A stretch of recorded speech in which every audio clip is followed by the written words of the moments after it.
고린도전서 제1장. 하나님의 뜻을 따라 그리스도 예수의 사도로 부르심을 받은 바울과 형제 소스데네는 고린도에 있는 하나님의 교회 곧 그리스도 예수 안에서 거룩하여지고 성도라 부르심을 받은 자들과 또 각처에서 우리의 주 곧 그들과 우리의 주 되신 예수 그리스도의 이름을 부르는 모든 자들에게 하나님 우리 아버지와 주 예수 그리스도로부터 은혜와 평강이 있기를 원하노라. 그리스도 예수 안에서 너희에게 주신 하나님의 은혜로 말미암아 내가 너희를 위하여 항상 하나님께 감사하노니 이는 너희가 그 안에서 모든 일 곧 모든 언병과 모든 지식의 풍족함으로 그리스도의 증거가 너희 중에 견고하게 되어 너희가 모든 은사에 부족함이 없이 우리 주 예수 그리스도의 나타나심을 기다림이라. 주께서 너희를 우리 주 예수 그리스도의 날에 책망할 것이 없는 자로 끝까지 견고하게 하시리라. 너희를 불러 그의 아들 예수 그리스도 우리 주와 더불어 교제하게 하시는 하나님은 미쁘시도다. 형제들아, 내가 우리 주 예수 그리스도의 이름으로 너희를 권하노니 모두가 같은 말을 하고 너희 가운데 분쟁이 없이 같은 마음과 같은 뜻으로 온전히 합하라. 내 형제들아, 근로의 지편으로 너희에 대한 말이 내게 들리니 곧 너희 가운데 분쟁이 있다는 것이라. 내가 이것을 말하거니와 너희가 각각 이르되 나는 바울에게, 나는 아볼레에게, 나는 게바에게, 나는 그리스도에게 속한 자라 한다는 것이니 그리스도께서 어찌 나뉘었느냐? 바울이 너희를 위하여 십자가에 못 박혔으며 바울의 이름으로 너희가 세례를 받았느냐? 나는 그리스도와 가이오 외에는 너희 중 아무에게도 내가 세례를 베풀지 아니한 것을 감사하노니 이는 아무도 나의 이름으로 세례를 받았다 말하지 못하게 하려 함이라. 내가 또한 스데바나 집 사람에게 세례를 베풀었고 그 외에는 다른 누구에게 세례를 베풀었는지 알지 못하노라. 그리스도께서 나를 보내심은 세례를 베풀게 하려 하심이 아니요 오직 복음을 전하게 하려 하심이로되 말의 지혜로 하지 아니함은 그리스도의 십자가가 헛되지 않게 하려 함이라. 십자가의 도가 멸망하는 자들에게는 미련한 것이요 구원을 받는 우리에게는 하나님의 능력이라. 기록된 바 내가 지혜 있는 자들의 지혜를 멸하고 총명한 자들의 총명을 폐하리라 하였으니 지혜 있는 자가 어디 있느냐? 선비가 어디 있느냐? 이 세대의 변론가가 어디 있느냐? 하나님께서 이 세상의 지혜를 미련하게 하신 것이 아니냐? 하나님의 지혜에 있어서는 이 세상이 자기 지혜로 하나님을 알지 못하므로 하나님께서 전도에 미련한 것으로 믿는 자들을 구원하시기를 기뻐하셨도다. 유대인은 표적을 구하고 헬라인은 지혜를 찾으나 우리는 십자가에 못 박힌 그리스도를 전하니 유대인에게는 거리끼는 것이요 이방인에게는 미련한 것이로되 오직 부르심을 받은 자들에게는 유대인이나 헬라인이나 그리스도는 하나님의 능력이요 하나님의 지혜니라. 하나님의 어리석음이 사람보다 지혜롭고 하나님의 약하심이 사람보다 강하니라. 형제들아, 너희를 부르심을 보라. 육체를 따라 지혜로운 자가 많지 아니하며 능한 자가 많지 아니하며 문벌 좋은 자가 많지 아니하도다. 그러나 하나님께서 세상의 미련한 것들을 택하사 지혜 있는 자들을 부끄럽게 하려 하시고 세상의 약한 것들을 택하사 강한 것들을 부끄럽게 하려 하시며 하나님께서 세상의 천한 것들과 멸시받는 것들과 없는 것들을 택하사 있는 것들을 폐하려 하시나니 이는 아무 육체도 하나님 앞에서 자랑하지 못하게 하려 하심이라. 너희는 하나님으로부터 나서 그리스도 예수 안에 있고 예수는 하나님으로부터 나와서 우리에게 지혜와 의로움과 거룩함과 구원함이 되셨으니 기록된 바 자랑하는 자는 주 안에서 자랑하라 함과 같게 하려 함이라.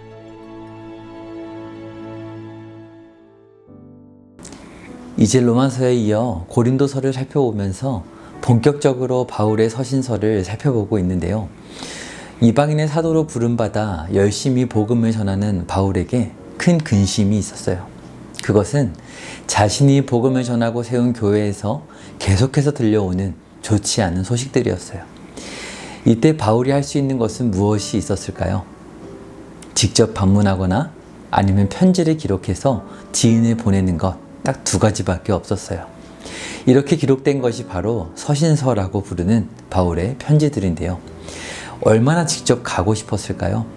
그런데 또 그럴 수 없는 상황 속에서 얼마나 간절하게 편지를 기록했을까요? 오늘부터 살펴보게 될 고린도서는 1절을 보니까 소스데네라는 성도를 통해 보내진 것으로 보이는데요. 도대체 어떤 상황 때문에 바울은 이렇게 편지하게 되었을지 오늘 11절을 함께 볼까요? 내 형제들아, 글로의 집 편으로 너희에 대한 말이 내게 들리니 곧 너희 가운데 분쟁이 있다는 것이라. 아멘. 바울은 글로에라는 성도를 통해 고린도의 소식을 듣게 되었는데 그것은 서로 분쟁하며 어려움을 겪고 있다는 좋지 않은 소식이었어요. 그런데 문제는 이뿐만이 아니었어요. 7장 1절을 보세요. 너희가 쓴 문제에 대하여. 이렇게 오늘 고린도서는 그 어떤 서신들보다 많은 문제들을 다루는 서신이 되었어요. 고린도전서 16장 8절을 보면 바울이 에베소에 머물고 있었을 때 편지를 적고 있는 것으로 보이는데 때는 사도행전 19장에서 바울이 2년 정도 에베소에 머물고 있었을 때로 보여요. 그래서 바울이 떠나온 지 짧게는 3년, 길게는 5년도 채 안 되는 시간 동안 수많은 문제들이 생긴 건데요. 도대체 무슨 일이 있었던 걸까요? 고린도서를 읽어보면 너무나 놀라워요. 왜냐하면 오늘날 우리들도 겪을 수 있는 매우 날것의 문제들을 다루고 있기 때문이에요. 그리고 그렇기 때문에 참 유익해요. 대략적인 내용은 이러한데요. 1장부터 4장은 교회의 지도자들의 자격과 위치에 대한 오해와 그로 인한 성도들의 분열에 대하여, 5장부터 6장은 세상보다 더 음란했던 음행의 문제와 세상 법정에서 소송하였던 문제들, 그리고 7장은 연애와 결혼의 문제를, 8장에서 11장은 우상에게 바쳐진 음식에 대한 문제를, 그리고 그 밖에도 성령의 은사와 부활에 대한 오해, 그리고 헌금에 대한 문제 등 굉장히 다양하고 현실적인 문제들을 다루고 있어요. 그리고 이런 문제는 고린도 교회에서만 일어날 문제가 아니었기에 2절을 보니 고린도에 있는 교회뿐 아니라 각 처에서 예수 그리스도의 이름을 부르는 모든 자들에게 주어졌다, 이렇게 기록되어 있어요. 그러니까 고린도 교회와 그 주변의 모든 교회들, 그리고 심지어 오늘날 우리들까지 이 말씀을 들어야 할 만큼 우리 신앙생활에 반드시 필요한 말씀이 바로 고린도서의 말씀인 거예요. 오늘 처음으로 다루는 문제는 이것인데요. 12절을 함께 보실까요? 내가 이것을 말하거니와 너희가 각각 이르되 나는 바울에게, 나는 아볼로에게, 나는 게바에게, 나는 그리스도에게 속한 자라 한다는 것이니. 아멘. 당시 고린도 교회는 네 부류로 나뉘어 서로 심하게 다투고 있었는데 그 네 부류는 말씀을 보니까 바울파, 아볼로파, 게바파, 그리고 그리스도파였어요. 아볼로는 사도행전 18장 24절부터의 말씀을 보면 그는 유대인으로서 성경에 능통하실 뿐 아니라 당시 헬라 철학의 중심지였던 알렉산드리아 출신이었어요. 언변에 능통한 사람이었죠. 그래서였을까요? 바울을 뒤이어 후임으로 세워진 아볼로를 따르는 많은 성도들이 생겼고 서로 누구에게 배웠느냐 하는 다툼이 생겼던 것으로 보여요. 그래서 바울이 13절에 이렇게 고백하죠. 그리스도께서 어찌 나뉘었느냐. 아멘. 분명 예수님은 한 분이신데 믿음이 다른 것도 아닌데 우리는 왜 누구는 맞고 누구는 틀리게 느껴질 때가 있는 걸까요? 비본질적인 것들에 대하여 그것들이 본질인 것처럼 오류에 빠질 때가 있기 때문에 그런데요. 14절부터 16절을 보면 참 재밌어요. 바울이 뭐라고 말하나요? 그리스보와 가이오 외에는 아무에게도 세례를 베풀지 않은 것을 감사하노니. 왜 그런가요? 지금 다투는 이유가 바로 누구에게 세례를 받았느냐 하는 문제인 거예요. 그런데 바울이 뭐라고 하나요? 그 밖에는 아무도 세례 준 적이 없다. 그런데 생각해 보니까 생각이 나는 것이죠. 스데바나의 가족들에게 세례를 준 것 같고 그 밖에는 모르겠다 말하고 있어요. 쉽게 말해서 하나도 중요한 문제가 아니라는 거예요. 그러면 뭐가 중요할까요? 17절에 이렇게 고백해요. 그리스도께서 나를 보내심은 세례를 베풀게 하려 하심이 아니요 오직 복음을 전하게 하려 하심이로되 말의 지혜로 하지 아니함은 그리스도의 십자가가 헛되지 않게 하려 함이라. 아멘. 세례를 누구에게 받았는가? 그것은 본질이 아니라고 바울은 정확히 얘기해주고 있어요. 나는 세례를 베풀라고 부름받은 게 아니라 오직 복음을 전하게 하려 부름받았다. 아무리 성경대로 세례 베푸는 행위를 하고 밤낮으로 열심히 가르치고 배웠다 하더라도 만약 그 내용이 잘못되었다면요. 정말 중요한 것은 바울의 고백처럼 오직 복음이에요. 그 외에는 모두 비본질적인 도구에 불과하다는 것이죠. 바울은 아볼로를 따르기로 작정한 성도들을 나무라거나 자신을 따르는 바울파로 옹호하지 않아요. 그보다는 정말 우리가 소중히 여겨야 할 것이 무엇인지 그것을 밝히는 데 모든 관심을 기울이고 있어요. 그것은 바로 복음이에요. 그런데 분명 고린도 성도들은 바울에게 복음을 들었고 알고 있었죠. 그러면 어디서부터 잘못된 것일까요? 아니 바울파, 아볼로파는 그렇다 치고 궁금한 것은 그리스도파이죠. 이 사람들 도대체 무엇이 잘못된 걸까요? 정황으로 보았을 때 아마도 순수한 신앙 때문이라기보다는 바울을 사도로 인정하기 싫었던 것으로 보여요. 그래서 또 하나의 파를 만들어 교회를 어지럽게 만들고 있는 모습이죠. 참 무섭지 않나요? 복음을 듣고도 예수님의 이름으로 서로 다투고 있는 모습. 복음을 안다는 것이 무엇일까요? 바울은 고백해요. 내가 복음을 전하고 세례를 주었지만 말의 지혜로 하지 아니하였다. 시편에 이런 고백이 있죠. 시편 34편의 말씀이에요. 너희는 여호와의 선하심을 맛보아 알지어다. 그에게 피하는 자는 복이 있도다. 아멘. 그리고 바울은 훗날 고린도후서에서 이렇게 고백하죠. 고린도서 13장의 말씀이에요.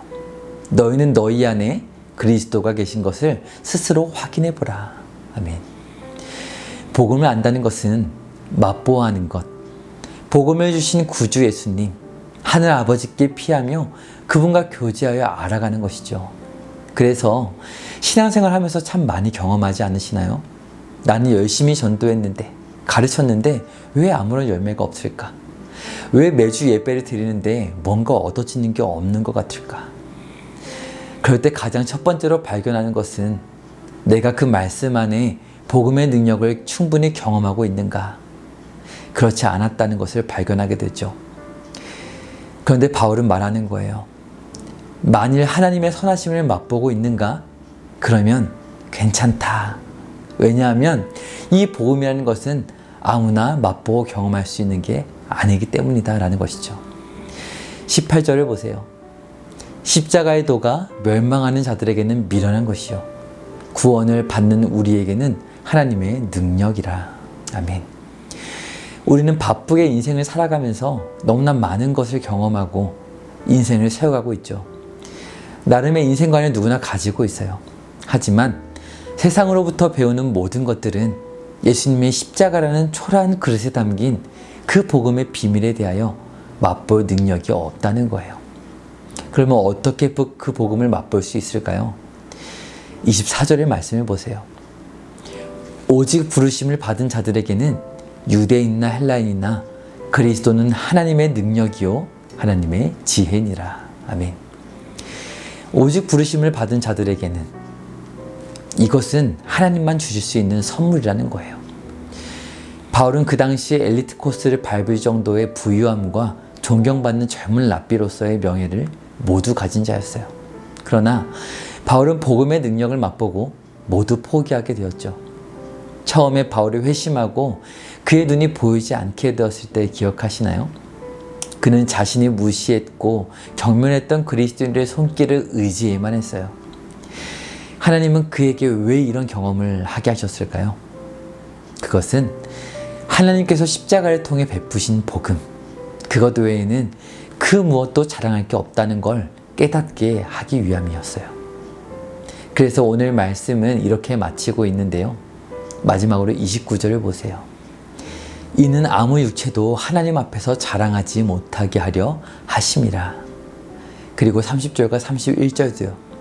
너희는 하나님으로부터 나서 그리스도 예수 안에 있고 예수는 하나님으로부터 나와서 우리에게 지혜와 의로움과 거룩함과 구원함이 되셨으니 기록된 바 자랑하는 자는 주 안에서 자랑하라 함과 같게 하려 함이라. 아멘. 30절의 원문으로 보면 이렇게 되어 있어요. 바로 그분으로부터 너희는 예수 그리스도 안에 있다. 오늘 우리는 반드시 기억해야 해요. 우리 인생은 바로 그분으로부터 시작되었다는 사실이에요. 누구로부터요? 이 모든 복음의 역사를 계획하신 분, 바로 하늘에 계신 하나님 아버지예요. 그리고 이 은혜는 가장 미련해 보이지만 가장 지혜로운 방식으로 우리에게 주어졌어요. 바로 하나님 아버지께 순종하셔서 흘리신 예수님의 보혈이에요.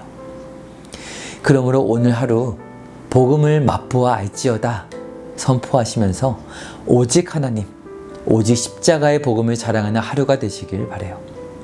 그 안에서 우리의 약함도, 우리의 지혜도, 우리의 모든 것이 있음을 고백하는 하루가 되시기를 주님의 이름으로 축복드려요.